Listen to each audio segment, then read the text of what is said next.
Hello and welcome to another Product Spotlight. My name is John and today we're going to be looking at this Trinity 5660 covered hopper in HO scale. This model comes from Atlas and it's in their Master Series.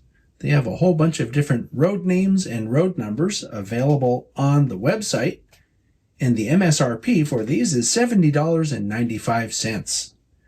And I do want to mention that MSRP means that's the suggested retail price for retailers. Chances are, if you look around, you'll find it for less at your favorite retailer, because quite often retailers will discount the MSRP. Just for your information. I always use MSRPs on the channel because the MSRP does not change from place to place. It's always $70.95. And it's up to you to shop around. Anyway, they have a lot of different road names and road numbers available, so your best bet would be to go to the Atlas website and find out if they have the ones you're looking for. So I've scrutinized the paint and markings on this car and found it to be superb.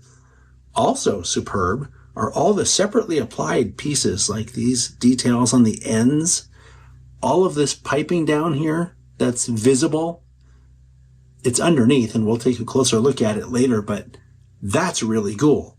And it may be hard to see from this perspective, but there's also a separately applied grab that runs the entire length of the sill, starting here and ending down there. There is just all kinds of separately applied stuff. Also, something that's cool is that it has the blue painted bearing end caps. There's really a lot to look at here.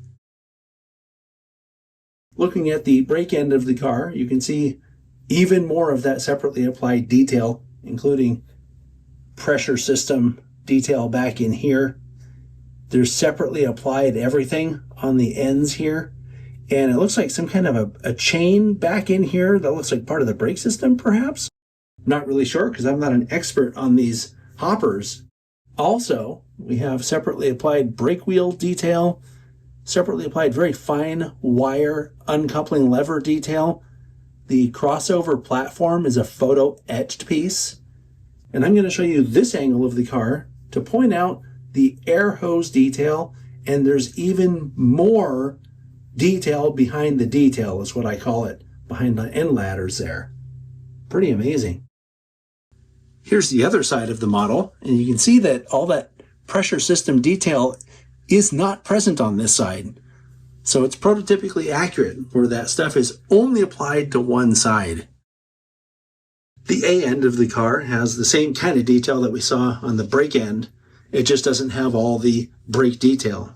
But if you look, you'll notice separately applied, very thin wire grab, photo etched crossover, and this grab that goes all the way across also is a very fine wire grab. The top of this car is a real treat because not only does it have photo etched everything up here and separately applied grabs here on the ends, but the hatch detail is also absolutely superb. The detail on the bottom of the car is equally astounding. Check out all this separately applied stuff in that pressure system, and the little discharge gate hatches connect to the main pipe. This is just really cool, and it has these little extra hoses down in here. That looks really cool. And I should mention while we're looking at it from this angle that these are metal blackened wheels, and they are in fact body mounted knuckle couplers on this model as well. The model weighs about 5.5 ounces. According to my cheat sheet, the NMRA's recommended weight for a car of this length is about 5.5 ounces. I can understand why Atlas put this in their Master Series. It's a pretty amazing car, and with photo etched and separately applied details everywhere you look, I think it's a real winner that a lot of people will be really happy with on their layouts. So great job, Atlas. I'll see you all next time.